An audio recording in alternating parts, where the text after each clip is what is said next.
자, 안녕하십니까. 동영상 올리겠습니다. 지난번 동영상이 이제 물병 덜어 올리기 운동 그때 한번 설명을 드렸는데요. 그때 좀 빠뜨린 게 있어서 몇 가지 좀 짚고 넘어가야 될 것 같습니다. 그때 그 설명하는 중에 물병 들기 운동할 때, 언제 하느냐, 또 물병 들기와 함께 철봉 운동은 이렇게 한 조합으로 이렇게 한 세트로 가야 된다 이렇게 설명을 했는데요. 철봉 운동을 꼭 하셔야 됩니다. 철봉 운동, 우리 세트 운동할 때 보면 이제 왼팔로 이렇게 잡아당기는 거, 스트레칭 바 걸어서 이렇게 잡아당기는 거는 있는데, 그거는 사실 철봉 운동은 아니에요. 그냥 왼쪽 겨드랑이 쪽 강화 운동이지. 우리가 어찌 보면 우리 학교 다닐 때까지는 뭐 체력장 이렇게 해서 턱걸이도 하고, 여성들도 이렇게 뭐 매달려 있기도 하고, 남자들은 실질적으로 턱걸이도 하고 이렇게 하는데, 학교를 졸업하고 나서는 거의 턱걸이 같은 걸 할 일이 없을 가능성이 많습니다. 그러니까, 일단 물병 들기는 주로 위로 드는 동작, 어깨 위쪽에 제일 힘을 많이 받는다고 했지 않습니까? 그죠? 어깨도 위쪽, 아래쪽, 앞쪽, 뒤쪽이 있는데, 물병 들기는 주로 위로 힘이 많이 가고, 그걸 보완해주기 위해서 철봉을 하루에 최소한 한 번 정도, 많게는 두 번 정도 이렇게 매달리는 게 좋다, 이렇게 얘기를 하는데, 철봉 운동을 조금 하셔야 됩니다. 집에 철봉이 턱걸이 할 도구가 없는 분들은 인터넷이나 이런 데 좀 구매를 하셔서, 그렇게 비싸지 않으니까 구매를 하셔서 이렇게 문지방 있죠? 문틀에다가 이렇게 설치를 하면 됩니다.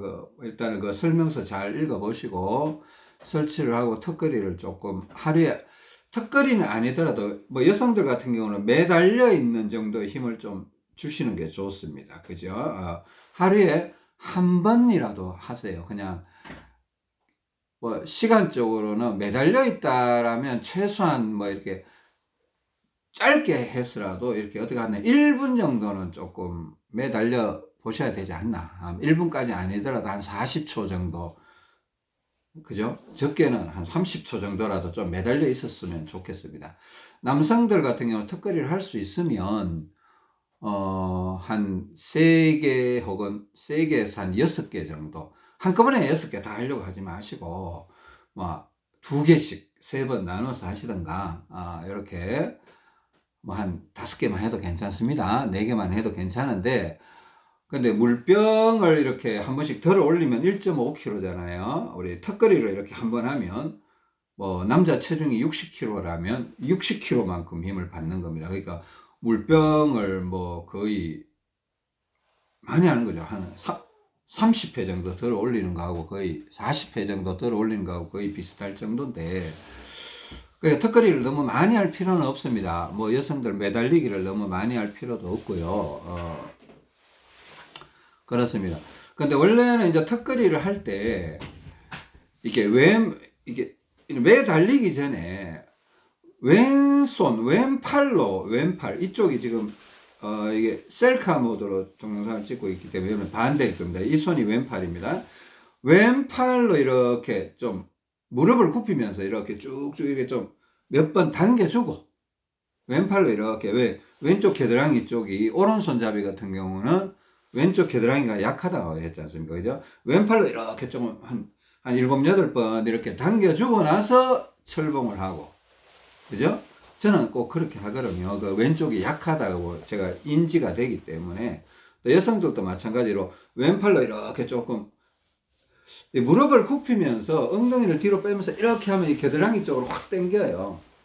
그죠? 무릎을 굽히면 손으로 붙들고 이렇게 하면 이렇게 이쪽으로 왼쪽에다가 힘을 먼저 몇 번 주고 나서 매달리는 게, 좀 우리가 좌우 비대칭 이걸 개선하는데 조금 더 도움이 되지 않겠나 하는 취지에서 이렇게 얘기를 해봅니다. 그러니까 턱걸이는 그냥 저는 하루에 한 번만 합니다. 하루에 한 번 하고, 턱걸이를 할 때 컨디션이 좋은 날은 한 6번 정도 하고, 컨디션이 안 좋은 날은 4번 정도만 해요. 근데 그 정도면 충분하지 않겠나 싶어요. 굳이 많이 할 필요는 없을 것 같고, 매일 꾸준하게 하는 게 그게 중요합니다. 그러니까 이 뭐 턱걸이나 이런 것들은 물병 운동 이런 거는 아마 죽을 때까지 이 땅에 살아있는 동안은 계속 해야 되지 않나. 뭐 상하 비대칭으로 인해서 사람이 또 늙어가기도 하고 죽어가기도 하기 때문에 이런 걸 개선하기 위해서는 일단 꾸준하게 어떤 운동은 우리가 이 땅에 살아있는 동안은 운동은 기본이 돼야 될 겁니다. 그죠? 뭐 건강해지면 운동 안 하면 되지 않나. 그런 건 아닙니다. 그죠? 오히려 건강한 사람들이 운동을 더 열심히 하죠. 우리가 늘 매일매일 해야 되는 운동들이 반드시 있는 겁니다. 그죠? 그리고 또 물병 운동은 특별히, 다리를 사용하고 들어왔을 때, 그러니까 뭐 잠깐 외출했다가 들어왔다든가, 혹은 집 앞에 잠깐 나갔다가 들어오시게 되면, 다리를 좀 사용했다 싶으면 집에 들어와서 좀 그냥 앉아있지 마시고, 그냥 눕지 마시고, 물병을 가볍게라도 한 30초라도 이렇게 흔들어 주고 난 다음에, 좀 쉬시는 게 훨씬 지혜로운 겁니다. 그러니까 다리 쪽으로 내려갔던 피를 몸 위로 좀 끌어올려 줘야 몸 전체 피가 골고루 흘러갈 때 우리가 기분이 좋다고 느끼거든요. 혈액순환이 잘 된다고 느낍니다. 그죠? 그리고 뭐 설거지가 끝나고, 뭐 설거지를 한다. 설거지를 끝나고 나면 분명히 다리 쪽으로 피가 많이 내려가 있어요. 그럴 때 설거지가 끝나면 잠깐이라도 한 30초라도 물병을 이렇게 흔들어 주고, 그죠? 이렇게 해주는 게 옳고요. 뭐 흔드는 방법은 다를 수가 있습니다. 그러니까 뭐 왼팔이 한참 많이 약해 있을 때는 이제 오른손을 놓고 이렇게 운동을 또 추가로 해줘야 되겠죠. 그죠? 근데 이제 오바 현상이 나타났을 때는 오른손을 놓을 필요가 없습니다. 이것도 이제 설명하려면 좀 복잡한데, 그죠? 우리가 오바 현상이 나타나면 더 이상 왼쪽 다리와 왼팔에 중량은 또 내려줘야 되지만 지금 운동을 못 해주는 상황이에요. 제가 지난 동영상에서 얘기를 했습니다. 저 어제하고 그저께 한 이틀 전부터 세트 운동을 못 하게 됐어요. 오바 현상이 계속 나타나서 세트 운동을 못 하고 있기 때문에, 그러니까 오바 현상이 나타났을 때 굳이 왼팔에다가 힘을 더 주고 왼팔을 흔들고 지팡이도 못 짚고 있습니다. 그러니까 지팡이를 짚을 이유도 없고 그런 상황이 되기 때문에 꼭 기억하시고, 자, 물병 같은 경우는, 그러니까 뭐, 이렇게 연세가 많으신 분들이나, 특별히 여성들, 체력이 아주 약해져 있으신 분들은, 처음부터 막 1.5리터, 뭐, 1리터 이런 거 들기 부담스러우실 수 있어요. 저희 아내 같은 경우에는 보면 저희 아내도요, 처음에 1.5리터 물병 들라고 하니까 못 들더라고요. 뭐, 손가락이 아프다, 손목이 아프다, 뭐, 팔꿈치가 아프다, 이런 얘기 하면서 못 들더라고요. 근데 딴에는 막 이렇게 연구를 했는지 이렇게 나중에 보니까 화장품병 있잖아요. 그 조그마한 거 진짜 500ml도 안 될 것 같은 그 병을 갖고 이렇게 하다가 보니까 나중에는 이제 1리터 이렇게 잡고 하고, 그 다음에는 1.5리터 잡고 점점 올라오더라고요. 나중에 2리터까지 물병을 이렇게 할 수 있는 그런 근력이 생기더라고요. 그러니까 여러분들도 욕심내지 마시고, 처음부터 욕심내지 마시고 차근차근 이렇게 올라오시면 이 근육이, 내 몸이 이 중량을 받아주는 그런 단계가 되어집니다. 걱정하지 마시고 작은 것부터 시작을 하시면 됩니다. 예. 일단은 그렇습니다. 이거 빼먹은 건데, 철봉은 하루에 한 번씩 꼭 하세요. 남자들 같은 경우는 물구나무 서기를 할 수 있으면, 근데요, 물구나무 서기도 컨디션이, 머리가 아플 때나 컨디션이 안 좋을 때는 물구나무 서기 하면 안 된다 그랬죠. 예. 자, 이게 주의사항들을 이런 게 있는데, 내가 말 한마디가 되게 좀 중요한 것 같아요. 여러분들이 그냥 무턱대고 받아들여 버리고 이래 버리면 이게 엉뚱한 결과가 나오기 때문에, 어, 컨디션이 나쁠 때는 물구나무 서기 이런 거 안 하는 게 좋습니다. 또 원산 폭격 이런 것도 좀 주의하셔야 돼요. 머리가 아플 때, 머리가 아픈데 그냥 잘못하면 머리가 더 아플 수가 있습니다. 또 컨디션이 안 좋을 때 억지로 하면 또 안 좋을 수가 있어요. 그런 거 주의하시고. 그러니까 이거 매일 하루에 한 번씩 해야 되는 거, 뭐 누워서 하는 운동 제가 또 방법 가르쳐 드렸죠. 그런 거 하루에 한 번씩 꼭 하셔야 되고요. 그렇게 하시고. 그렇습니다. 또 뭐 엎드린 게 뭐가 있는지 모르겠습니다. 그 요번 동영상은 그렇게 뭐 크게 뭐 저런 거는 없네요. 일단은 잘 하시고, 저는 여전히 오버 상황에 있는 것 같습니다. 두 번째 동영상에서는 제가 오버 상황에 있는데, 제 상황을 여러분한테 조금 공유를 해 드리는 이유는 여러분들이 나중에 저 같은 상황이 왔을 때 참고하시라고 이렇게 올려 드린 거니까 한번 참고하시고. 그러세요. 일단은 여러분들 제가 자꾸 얘기하지만 연구하는 자세로 좀 건강은 치밀하게 관리를 해 주셔야 됩니다. 그냥 어떻게 되겠지, 이러고 어떻게 되겠지 하다가 우리가 이렇게 망가진 거예요. 세상 모든 사람들은 나는 특별하니까 난 죽을 때까지 안 아플 거야. 그리고 어쩌면 영원히 안 죽을지도 몰라라는 착각 속에 살아간다고 합니다. 어떤 사람이 얘기하기를 모든 사람이 죽는데 자기는 안 죽을 것 같다라는 거예요. 모든 사람이 아프게 되는데 자기는 안 아플 것 같다라는 거예요. 근데 결국은 아프잖아요. 결국은 아프잖아요. 그죠? 자, 그러니까 하여튼 건강은 치밀하게 관리를 해야 됩니다. 안 되는 일은 안 된다고 말할 줄 알아야 됩니다.